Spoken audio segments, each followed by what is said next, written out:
Do you ever feel like you're just floating through life, but not actually getting closer to the person that you want to be? It usually happens around New Year's. You imagine all the bad habits you're going to break free from, and all the good habits you will begin. This time will be different, you say to yourself. This time I am going to do the things that I say I will. Only to end up back where you began shortly after, and no closer to what you had envisaged. So the question is, how do you break free from bad habits and make the habits you desire easier and automatic? Atomic Habits by James Clear answers all these questions.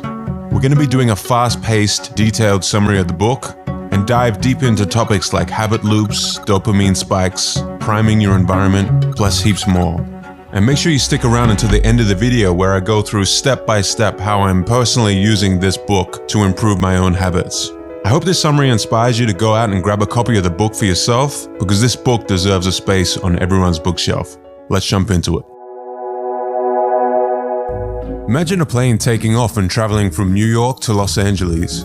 Just before takeoff, you adjust the plane just slightly by 3 degrees or around 80 inches.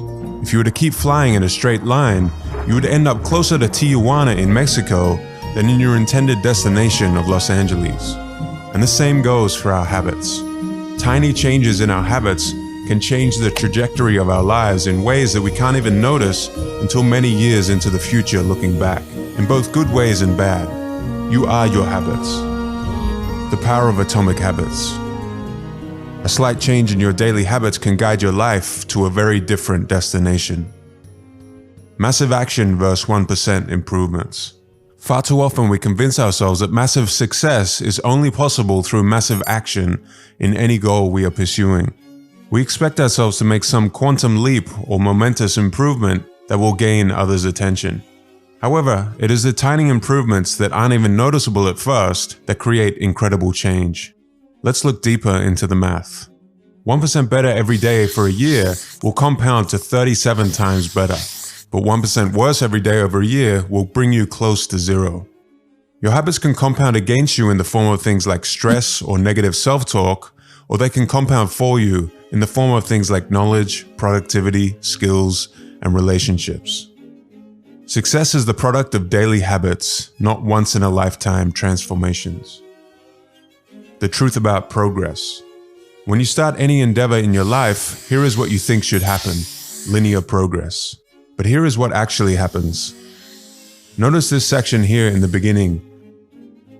Small changes in our progress are not even noticeable. James Clear refers to this part of the graph as the valley of disappointment. You've done so much, you've put in so much effort, and you can barely see any results. This is where most people fail and slip back into their old routines. The most powerful outcomes of any compounding process are delayed, so patience is required. Goals versus systems. Forget about goals, focus on systems instead. A goal is the result you want to accomplish. Systems deal with processes that lead to the results. The conventional wisdom suggests that the best way to achieve anything we want in life, be it getting into better shape, building a successful business, or spending more time with family, is to set specific, realistic goals.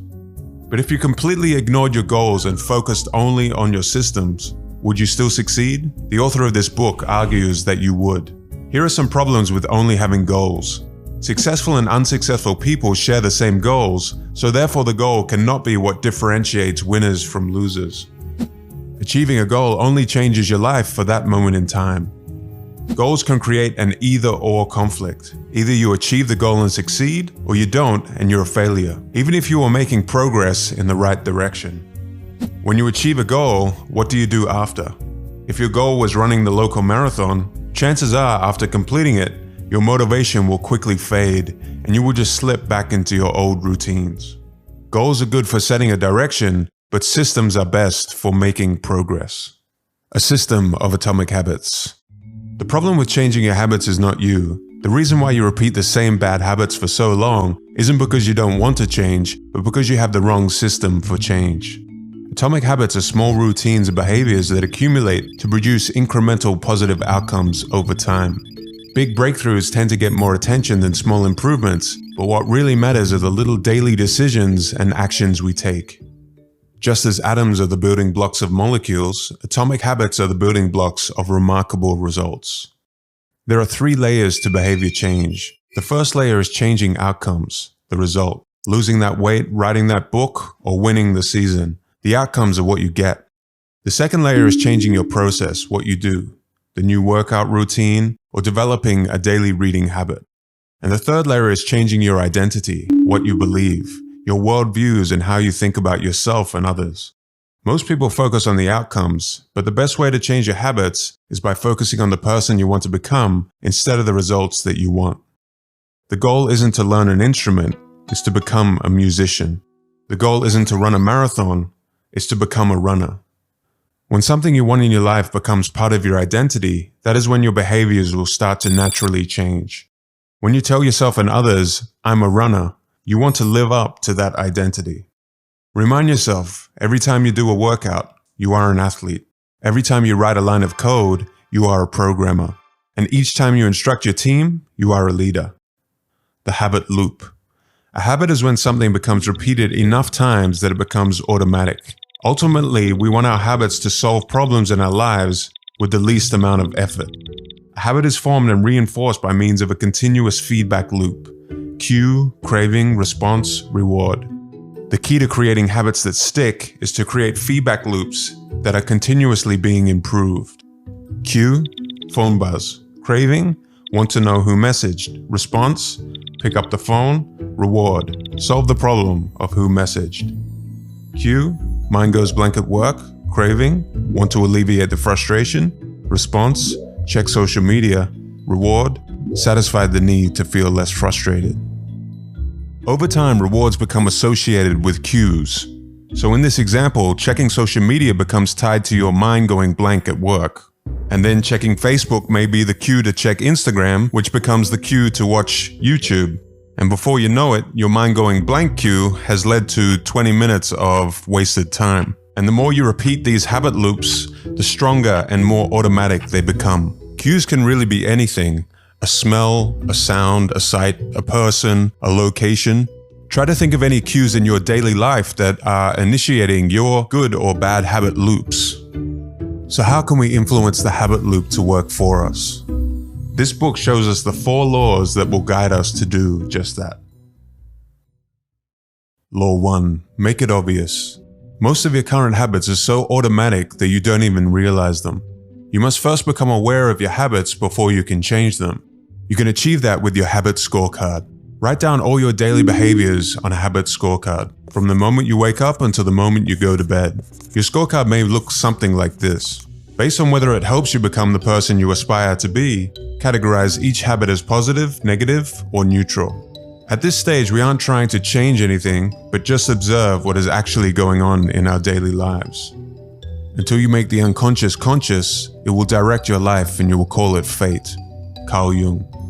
Vagueness is a real problem when it comes to habit formation, and studies have shown that quite often the reason people fail to stick to a habit is not because of a lack of motivation, but because of a lack of clarity. One day I will get into shape is easy to say to yourself, but too vague to get any momentum. What you need is a time and a place. The most common cues, time and location, will help you achieve your goals. Clearly state your intention to act using the following formula. I will behavior at time in this location.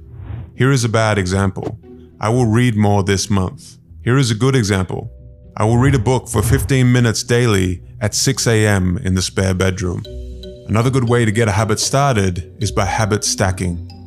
To stack habits, tie a desired habit to an existing habit according to the following formula.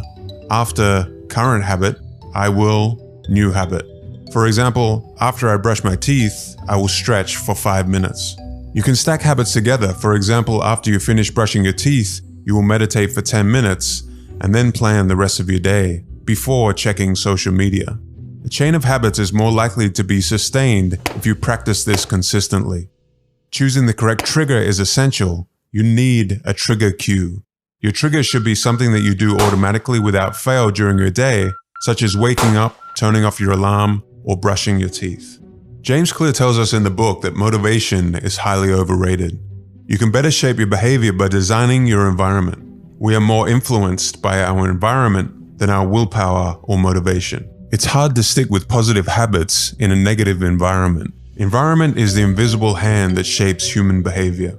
Creating a habit requires you to redesign the space around you to 1. Make it easier to see the cues for the desired habits, and 2. Avert bad habits by making them invisible. If you want to drink more water, make the cues visible and obvious. Place water bottles around the house in places you are likely to see them. Want to read more? Place the book somewhere where you'll see it. And if you want to get better on guitar, don't leave it out of sight in the closet. Context is the cue. Objects in the environment do not determine our behavior, rather it is our relationship to them that does. Stop seeing your environment as a place simply filled with objects. Imagine it as a place filled with relationships. The couch in the living room is the place where one person reads an hour a night. For another, the couch is where they watch Netflix and eat pizza and relax after work. If your relationship with the couch is a place to relax, then trying to get a work-related task done in that environment may be difficult. Try to make separate zones in your house for different activities. The author likes to use the mantra, one space, one use. If you're trying to eliminate a bad habit, you can only rely on self-control in the short term. Cutting off bad habits at the source is a more reliable solution, and one of the most practical ways to eliminate a bad habit is to make it invisible. Eliminate it from your environment. For example, put your phone in another room for a few hours if you have trouble getting work done. Or put junk food out of sight or remove it from your house if you're trying to lose weight. Law 2. Make it attractive. When we expect to be rewarded, we take action. The more rewarding an action is, the more likely we are to repeat it until it becomes a habit. Hence, the first step to forming good habits is to make them more attractive. Understanding how dopamine affects your body will help you. Dopamine. Our motivation levels are affected by dopamine, a hormone and neurotransmitter. We are more motivated to act when our dopamine levels rise. By measuring dopamine, scientists can pinpoint the exact moment at which craving occurs. It was once assumed that dopamine was just about pleasure, but now we know it's vital to many neurological functions, including motivation, memory, learning, punishment, as well as voluntary movement. The hormone dopamine is released not only when we experience pleasure, but also when we anticipate it. Gambling addicts have a dopamine spike right before they place a bet, not after they win. Let's dive deeper into dopamine spikes. Using social media, eating junk food, and taking drugs are all associated with high levels of dopamine and are highly habit-forming. Think about before going on a vacation. Sometimes the thinking and anticipation of the vacation is better than the actual vacation. Seeing the junk food you desire surges dopamine, not after eating it. Drug addicts increase dopamine when they see the drugs, not after taking them. The craving is what causes us to take action in the first place. Making a habit attractive is vital because it is the expectation of a rewarding experience that drives us to act. Here you can use a strategy known as temptation bundling. The temptation bundling process makes a habit more attractive by combining an action we need to do with one that we want to do. For example, you could bundle watching Netflix, something you want to do, with working out, something you need to do. Temptation bundling applies a psychology principle known as Primal's principle.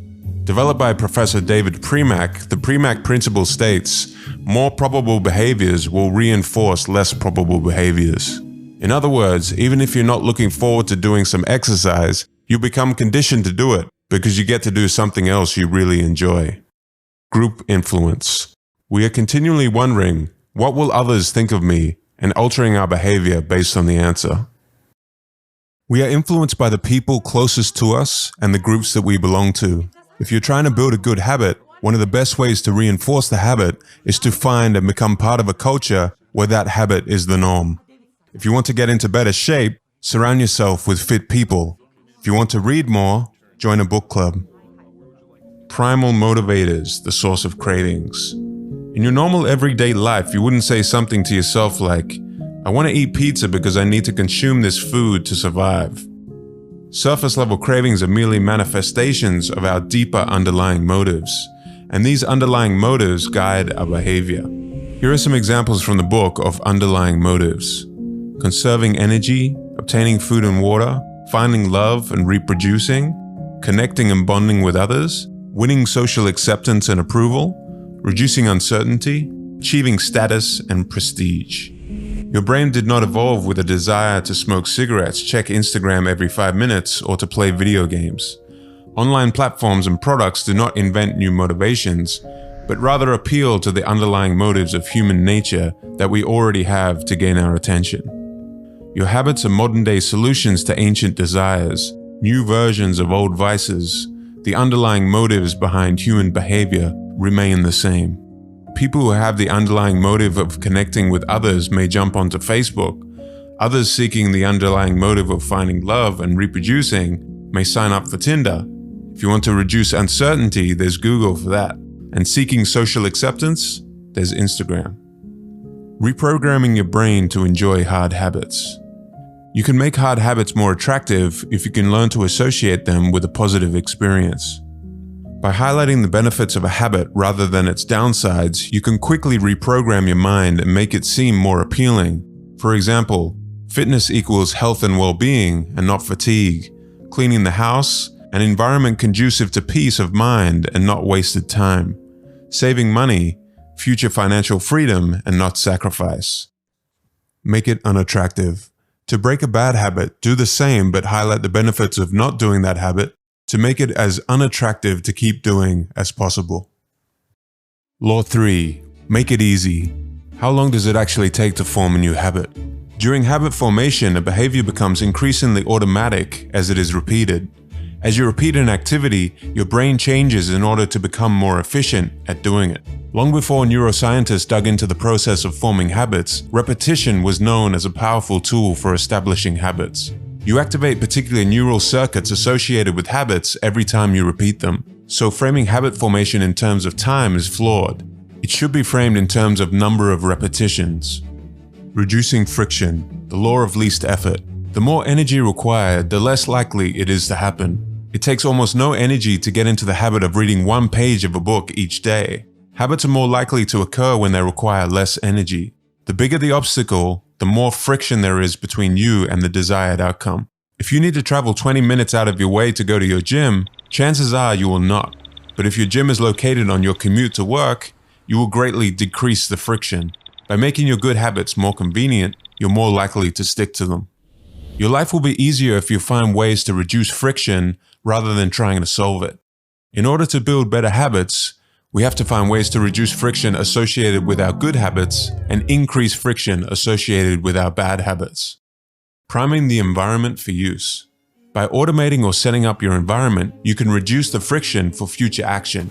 For example, I will lay out my workout clothes the night before, so when I get up, I can get moving in the morning. Or to prepare a healthier breakfast, place the pan on the stove, cooking spray on the counter, and gather the ingredients the night before. Again, to reduce any friction. Using the 2-minute rule to stop procrastinating. Using the 2-minute rule can help you establish small habits that will lead to success in bigger ones. Find a simple 2-minute version of your desired habit. You want to scale down your desired outcome. Running a marathon becomes putting on your shoes and stretching for 2 minutes. Reading an hour per day becomes reading 1 page. You need to get the routine anchored in place and then slowly build up the difficulty.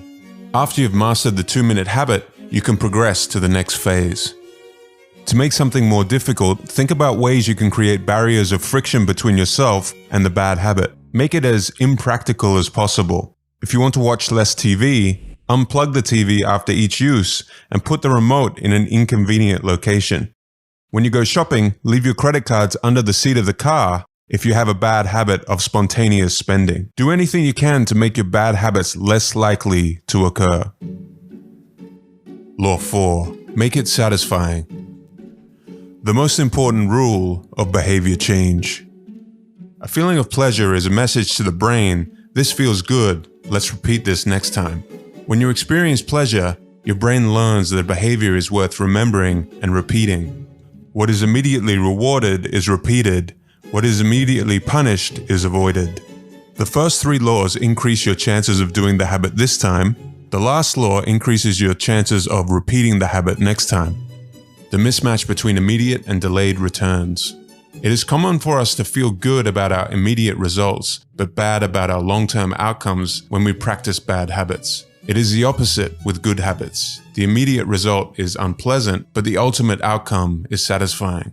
A certain amount of success in just about every field involves ignoring an immediate reward for the long-term one. It is best to add a little immediate pleasure to the habits that will pay off in the long run, and a little pain to those that don't. The vital thing in getting a habit to stick is to feel successful, even if it's in a small way. The feeling of success is a signal that your habit paid off and the work was worth the effort. It is satisfying to make progress, and you can monitor your progress using visual measures such as moving paper clips, hairpins, or marbles. These little wins can go a long way. For example, for each sales call you make today, move a marble from one jar to the complete jar. For each 25 minutes of writing, move a paperclip. Visual measurements can take many forms: diet journals, workout logs, download progress bars, or even page numbers in a book. Keeping a habit tracker may be the best method to monitor your progress. Using a habit tracker is a simple way to determine whether you did a particular habit. Tracking becomes a reward in and of itself. Crossing a task off your to-do list, completing an entry in your exercise log, or writing an X on the calendar is satisfying. In spite of your best efforts, it is inevitable that life will interrupt you at some point. A bad day at work, a bad performance, or a bad workout can happen to anyone. When you're having a bad day, you don't realize how valuable it is to just show up. Lost days hurt you more than successful days help you. Don't break the chain.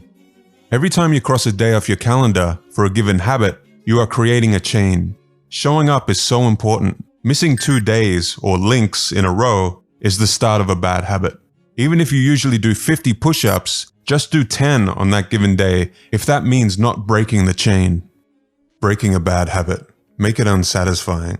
A behavior is less likely to occur when pain is immediate. Being held accountable by a partner is a good way to keep your desired habits in check. We all want to be liked and respected, so we would rather just avoid the punishment that we will be held accountable to. For example, I owe you $10 every time I miss a workout, plus the respect I lose for failing to do what I said I would. Your behavior is more likely to be influenced by concrete and immediate consequences. The habit contract. You can create a habit contract to hold yourself accountable, just as governments use laws to hold citizens accountable.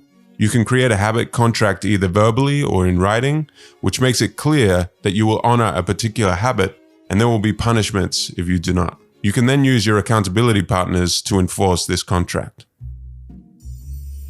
Okay, so it's one thing to read a book, but another to actually apply it to your life. So I'm going to try and visually represent how I've personally been using this book to build systems around my habits the past few months. After you guys read the book, maybe your approach will be different than mine or much better, or maybe there are some parts that I completely missed or could improve upon. So do let me know in the comments below. The good habits I wanted to develop were more consistent workout and reading routines. The bad habit I wanted to eliminate was becoming distracted and over-consuming social media. First, I completed the habit scorecard. This gave me a good idea of habits I could try to eliminate, but more importantly, it gave me an idea of daily habits I was already doing that I could stack my new habits with. Ultimately, when you find the habits you want to work on, you want to be pushing the desired good habits towards this side of the spectrum and the bad habits towards this side. For the working out habit, the first step was to make the cues more obvious, and I had a few tools that I could use from the book. In this case, I used what James Clear calls the implementation strategy. So I will work out at 6 a.m. in the living room. Next, I tried as best I could to design my environment conducive to this new habit. I took my dumbbell set out of the closet and I put them in the living room. I also found a few pictures of healthy physiques on the internet and put them in places around the house as cues that would remind me of the habit. Next, I moved on to the craving phase. So to increase dopamine and motivation, I bundled the workout with listening to some of my favorite podcasts, and I also implement reprogramming of the brain. So I tell myself repeatedly, I don't have to do a workout, but I get to build strength and a healthier body. And that subtle shift in mindset has gone a long way. Ideally, joining a gym or finding a group of people to work out with would be even better to strengthen this habit. But unfortunately, all the gyms are closed where I live, so I'm kind of on my own, and these two tools will have to suffice for the moment. Next, making it easy. Using the 2-minute rule to make sure that I don't end up like most people starting a new habit, that try to do too much too soon. I want my habit to not feel like a challenge at all. So my 2-minute rule was putting on my workout clothes and stretching. And if that was the only thing that I accomplished, then that was fine because I showed up. But you will quickly find that once you are there, you are now motivated to get the workout done. So it is weird, but the motivation seems to come after you get the habit started. My mindset is focused on small 1% changes, compounding into meaningful results, and that my systems will get me the results and not vague goals. Remembering that my main focus at this point is just making sure that I show up and start anchoring this habit in place. And once you are consistently showing up, you can increase the progression. To decrease friction, I made the rule that I'm not allowed to check my phone until the workout was complete. If I get distracted by emails or social media, it is one excuse and one step of friction between myself and the workout getting completed. Lastly, this was a game changer for me, priming the environment. When I place my shoes, yoga mat, and dumbbells out the night before, I skyrocket my show up and workout percentage. As soon as I place these items out the night before, I feel like the ritual has begun and the workout is already complete because I have zero excuses. So with those 3 phases of the loop systemized to get me to show up, I only had the last phase of the loop left, which was to make sure I keep repeating the habit. I use both of these tools somewhat together to close out the loop. I use a habit tracker. Crossing the day off the calendar becomes the reward, and it also forces me to not want to break the chain. I also take a picture of my calories that I burnt, and I send that picture to my partner, and that also increases the satisfaction. Mindset-wise, I begin with identity, and I remind myself after each workout that I want to become the kind of person that enjoys fitness and doesn't miss workouts. I don't put all my focus on outcomes such as I want to be 10 kilograms lighter by such and such a date. And I also remind myself that I need to be patient for the results and that I'm probably still somewhere in this valley of disappointment before I will see those results. I went through the same process with the reading habit with a few minor changes. So I used the habit stack. After making a coffee, I will read for 90 minutes. So making a coffee was my trigger cue for reading. My one space, one use rule was reading on the balcony of the apartment. One of the best parts of my day is a nice cup of coffee in the morning, so this was the perfect thing for me to bundle my reading habit with. Remembering how dopamine raises in anticipation of a reward and not the reward itself, I wanted this dopamine spike for wanting coffee to start becoming associated with reading. My 2-minute rule was to read 1 page of The Daily Stoic by Ryan Holiday. Super simple. Again, in the beginning, all I was concerned with was showing up and getting this habit anchored. Then I slowly built up the habit to 90 minutes. For the bad habit I was trying to eliminate, to make the habit invisible, I started by making my phone as boring as I possibly could, which required deleting a lot of apps. I used the reprogramming tool to highlight the unattractive side of over-consuming social media, telling myself things like, consuming is the easy and lazy option of the masses, and do I want to be a consumer or a producer? Random scrolling through feeds is for losers. So you want to try and paint your bad habit in a light that makes it super unattractive to keep doing. To increase friction, I left my phone in a drawer in another room, so completely out of sight. And to make it unsatisfying, I have an accountability partner. I get my partner to enforce this habit. The punishment is if she sees me using social media during work time, I owe her $10. So that is how I've been using this fantastic book, guys, to get great results so far. Go out and grab a copy of this book for yourself if you haven't already. You're going to take in the knowledge at a much deeper level from all the stories and examples that James Clear gives you in the book, as well as some advanced techniques which we didn't cover in the summary that will help you strengthen your habits. Good luck in your journey. Thank you for watching, and see you in the next video.